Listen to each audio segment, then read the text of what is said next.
Hello and welcome to Kosovo. Now I know when most people are thinking of places to go and visit, Kosovo is not high on their list. However, don't let its reputation put you off. Behind me is the capital city Pristina, and it has a lot to offer the day visitor. So I want you to come with me and I'll show you a few things that you can see within walking distance of the city centre if you're only here for a few hours or just a day or two's trip, just to give you a flavour of what Kosovo really has to offer.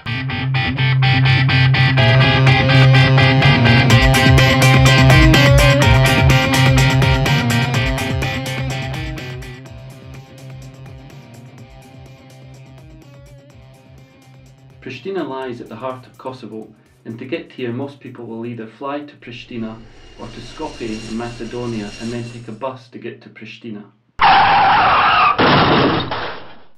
However you choose to get here, the place to head for is Mother Teresa Street, right in the heart of the city. It's a pedestrian area, it's very popular with families, and there's often events on here. Sometimes there's concerts in the summer, but there's always a happy crowd of people wandering around, just eating popcorn and people watching.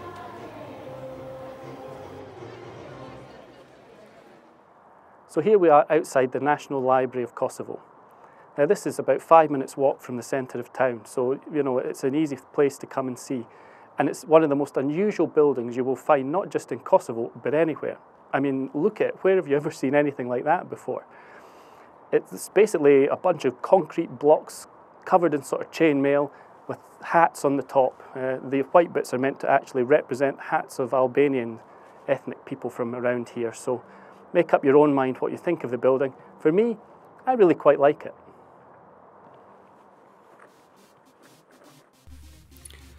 Right next door to the library is this old Orthodox Church. Now it's just a shell and you can't go inside.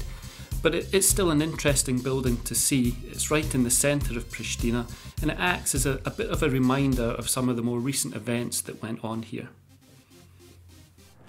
So we're still basically in the same place, right next to the National Library, the shell of the Orthodox Church over there, and a third place to come and see is the National Art Gallery.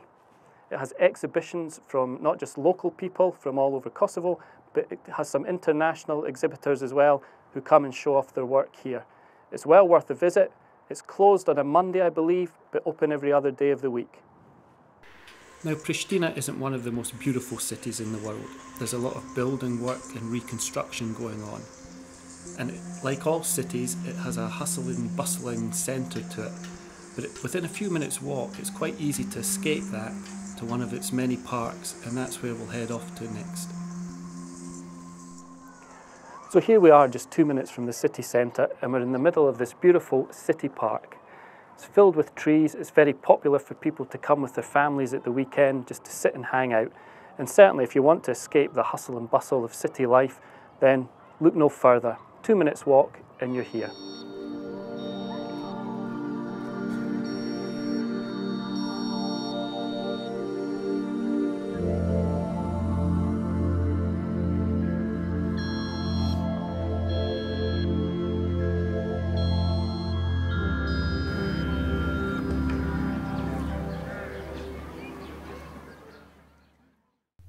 So far we've come from Mother Teresa Street right in the heart of the city.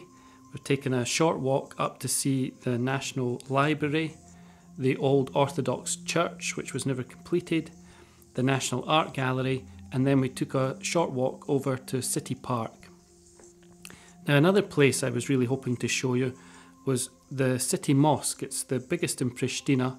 It's in part of the old town opposite the famous clock tower, which I also wanted to show you. But my camera packed in when I was there. So all I have to show you is some photos I took during an earlier visit, which was actually on Bayram. So I was up very early in the morning to go down for this, and it was really worth the effort. It was a wonderful, friendly family atmosphere. I was made to feel very welcome, and I had a nice opportunity to take these photos.